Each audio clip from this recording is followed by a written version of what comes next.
Reporter John Kosich is in for Jimmy tonight, talking NFL draft. Yeah, it really hasn't gone the Browns' way in the past, but they're hoping this year may make a difference and be the year. The NFL draft now only 8 days away, and many are wondering, where are the Browns going to go? Who are they going to take in the first round? Well, I can tell you that after today's press conference with Butch Davis, we are no closer to finding out. We do know the Browns need an offensive tackle, but then again, who doesn't? And sitting at number 7, the only way to get this guy, Robert Gallery, out of Iowa would be to trade up in the draft. Now, the other impact player right there, he's on the Browns' wish list, includes safety Sean Taylor and tight end Kellen Winslow, both out of Miami, but they may not be available either. So dare we ask, what about a quarterback? If a quarterback makes the most sense for the Cleveland Browns, and that's the best guy, and that's the guy, I mean, we would all be kicking ourselves in the behind if you passed on the guy that won 4 Super Bowls. I mean, you got to go and do the work, and you got to take a look at it and realistically evaluate your options and see. Also, at today's press conference, we had a chance to ask Butch what happened between him and Ron Wolf. Wolf, who was hired by Carmen Policy in January to serve as a consultant, resigned earlier this week. Now, while Ron said his decision to leave was tied to Policy's departure, there were speculations that Wolf was unhappy with statements that Butch made at the owners' meeting last month.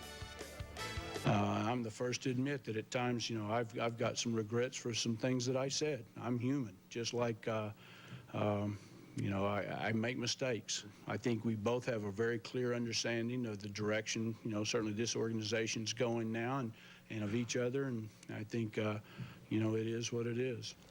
And the Browns also signed free agent linebacker Warwick Coleman of the Chicago Bears today. Well, tonight, the Indians will take on the first-place Detroit Tigers. It sounds funny saying that, down at Jacobs Field.